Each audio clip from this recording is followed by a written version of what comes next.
And many a times, two different labels are given for the same activity of the same individual. For example, more than 60 years back,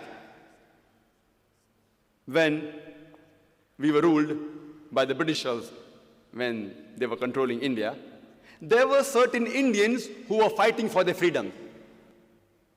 These group of Indians, by the British government, they were labeled as terrorists.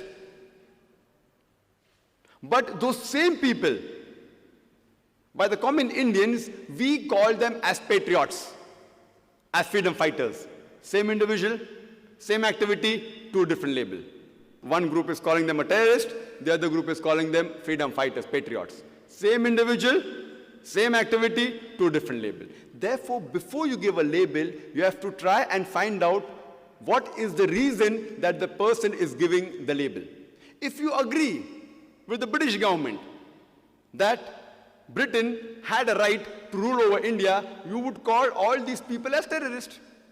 But if you agree with the view of the common Indians that the Britishers came to India to do business, they had no right to rule over us, then you would call these people as freedom fighters.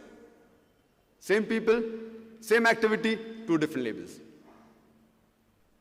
And I'd like to give one more example of Nelson Mandela, who was the ex-president of the new free South Africa. And we know that by the previous government, the white apartheid government, they called Nelson Mandela earlier as a terrorist. And they imprisoned him in Robben Islands for more than 25 years. But the same person, by the indigenous South Africans, they called him as a hero. Same person, same activity, two different labels.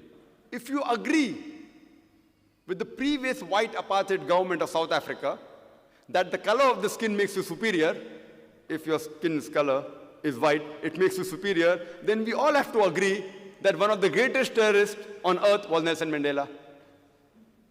But if you agree with the view of the South Africans, the original inhabitants of South Africa, that the color of the skin does not make you superior, or same as is mentioned in the Quran, in Surah Hujurat, chapter 49, verse number 13, it says, Ya ayyuhan nasu inna khalaqnakum min zakarin wa unsa wa ja'alnakum shu'uban wa qaba'ila lita'arafu inna akramakum indallahi atqakum innallaha alimun kabir.